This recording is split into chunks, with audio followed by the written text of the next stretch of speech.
नमस्कार साथियों, जैसा कि आप सभी को पता है कि जो हमारी परीक्षा तिथि है वो बहुत नज़दीक आती जा रही है और उम्मीद यही है कि अगले माह तक आप सभी की जो एग्ज़ाम डेट है वो भी डिक्लेयर कर दी जाएगी। इसलिए आपसे मेरी गुजारिश है कि आप सभी तैयार रहिए और इसी के साथ बीच बीच में आप टेस्ट ज़रूर लगाइएगा। यहाँ मैं आप सभी को परीक्षा एप्लीकेशन के बारे में बता रहा हूँ लगातार आप सभी के लिए। तो यहाँ पे आप जब भी कोई टेस्ट यूज़ करते हैं तो आपसे रेफर कोड मांगा जाता है। जैसा कि आपको पता होगा कि Ram sir G50 coupon code है, इसका आप उपयोग करेंगे तो आपको 50% का ऑफ़ यहाँ पर मिल जाएगा। तो साथियों, इस वीडियो में हम डिस्कस करेंगे मध्य प्रदेश पुलिस भर्ती 2017 के 26 अगस्त को जो पेपर हुआ था उसकी फर्स्ट शिफ्ट का ये पेपर है। देखिए, इसके फ़ायदे मैं आपको लगातार बताता रहता हूँ। इससे आपको करंट अफेयर्स के लेवल का पता चल जाएगा, जीके जीएस में क्या पढ़ना है इसका पता चल जाएगा। साथ ही साथ आपको ये पता चल जाएगा कि जो पेपर का लेवल है वो किस तरीके से रहता है। तो यहाँ हम शुरुआत करते हैं अपने जीके के क्वेश्चन की, जिसमें पहला क्वेश्चन जो है आपकी स्क्रीन पर आ रहा है। उम्मीद कर रहे हैं कि आप अपना आंसर अपने मन में रखिएगा। भारत का 10वां, हम कह सकते हैं 10वीं प्रधानमंत्री जो मध्य प्रदेश में पैदा हुए, जिनका जन्म अब गुड गवर्नेंस डे के रूप में मनाया जाता है, तो ये 2016 में, एक्चुअली 17 में उनका निधन हुआ था। हमारे अटल बिहारी वाजपेयी जी हैं और लगातार इनसे संबंधित प्रश्न उस समय पूछे भी गए थे।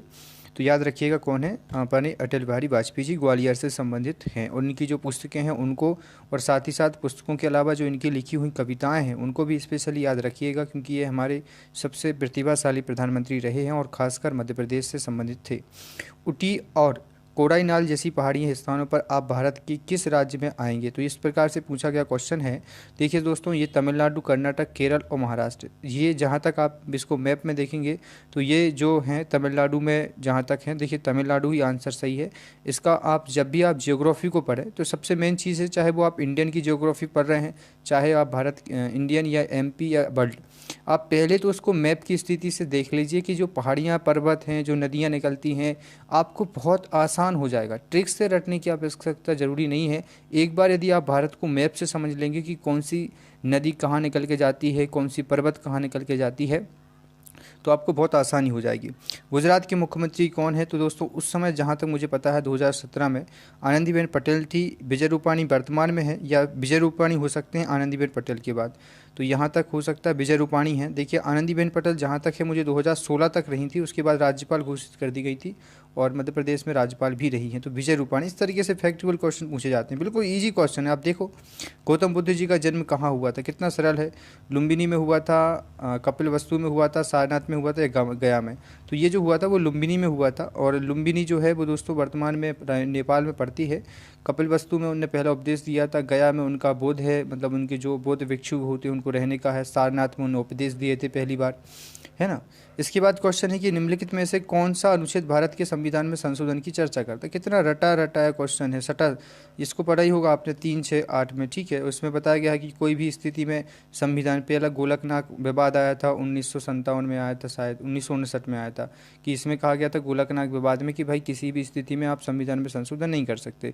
1963 में आया था, फिर गोपाल शंकरी बनाम केस आया था, फिर उसके बाद 1973 में आया था आपका जो आया था केस आया था, शायद मद्रास का केस था। उसके बाद संशोधन की स्थिति सामान्य करके 368 में कहा गया है कि किसी भी संविधान संशोधन में आपकी जो संसद है उसमें 1/3 उपस्थित और मतदान देने वाले सदस्यों की संख्या संशोधन कर सकता है। कई बार हुए भी हैं। संशोधनों को ट्रिक से पढ़ लीजिएगा, ऐसे समझ में आपको नहीं आने वाले वो।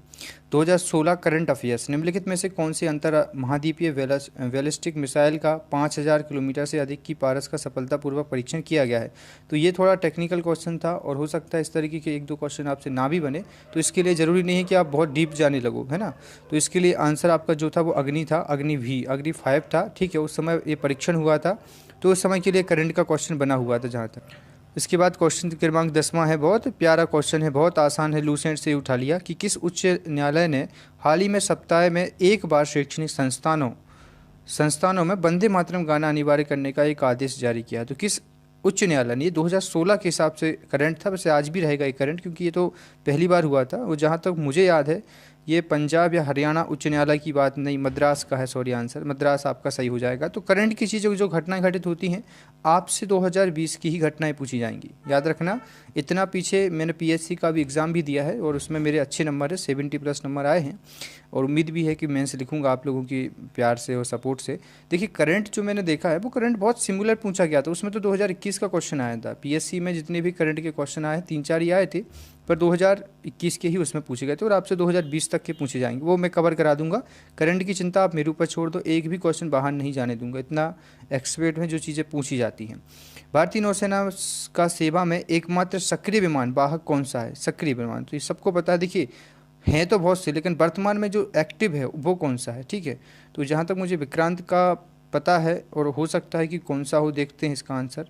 विक्रमादित्य है, विक्रमादित्य, सॉरी, ये सबसे बड़ा भी है वो विक्रमादित्य। जो विक्रांत था वो पहले था, ठीक है, और विक्रमादित्य जो है वो वर्तमान में है, ठीक है, ये आपको पता होना चाहिए, सामान्य सी जानकारी है। आप जब लूसेंट को छानेंगे, लूसेंट को पढ़ेंगे तो पता चल जाएगा।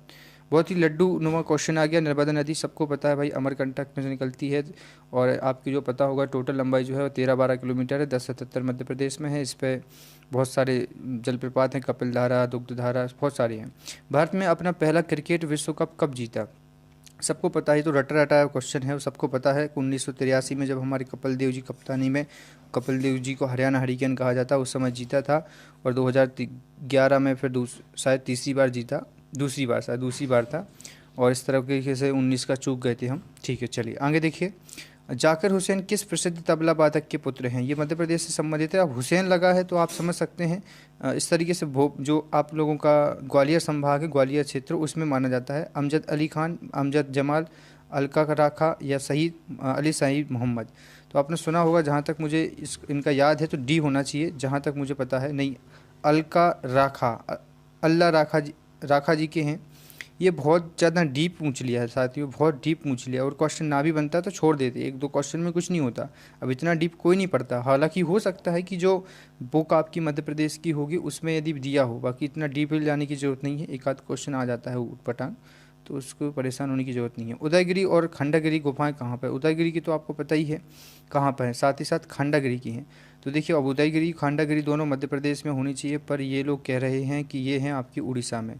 एक तो उदयगिरी की विदिशा में है, अब ये जो खंडगिरी आ गया है इसके चक्कर में आप इनको उड़ीसा ले जाते। क्वेश्चन गलत हो सकता था, लेकिन याद रखना अब की बार कि यहाँ पर क्वेश्चन घुमा के पूछ सकते हैं, क्योंकि उदयगिरी मध्य प्रदेश में भी है, ठीक है। तो ये कहाँ पर पड़ेंगे? आपकी उड़ीसा में, ठीक है। तो इस तरीके के क्वेश्चन आप लोग को पूछे जाते हैं।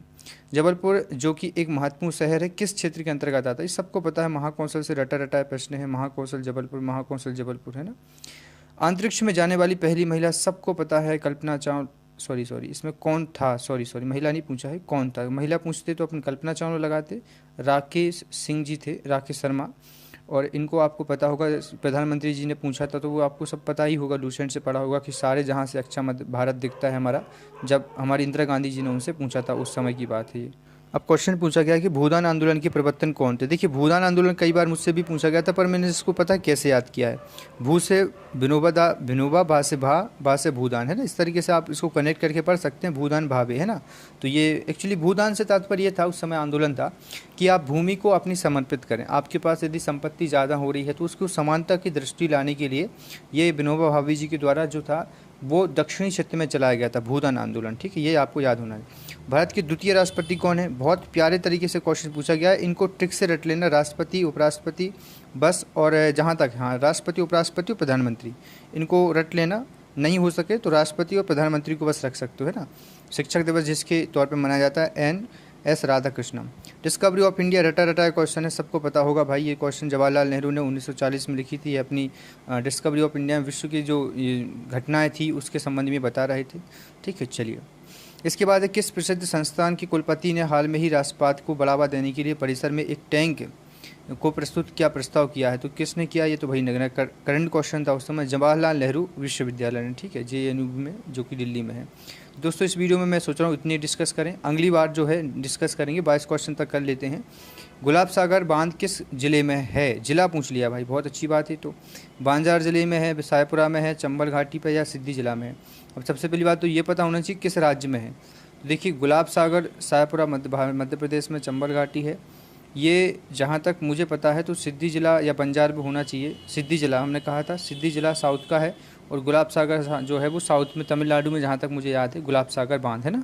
इनको पढ़ लीजिएगा, ट्रिक से पढ़ेंगे, सबसे मेन चीज़ आसान हो जाएगा। ट्रिक से चीज़ें बहुत सस्ती हो जाती हैं, और पढ़ा करिए आप लोग भी, मैंने भी पढ़ा है, मुझे भी चीज़ें ऐसी याद नहीं होती हैं। और मैंने जी के महात्मा जी की ट्रिकों को पढ़ा है, आप भी उनसे पढ़ सकते हैं। इस वीडियो में इतना ही साथियों। जय हिंद, वंदे मातरम।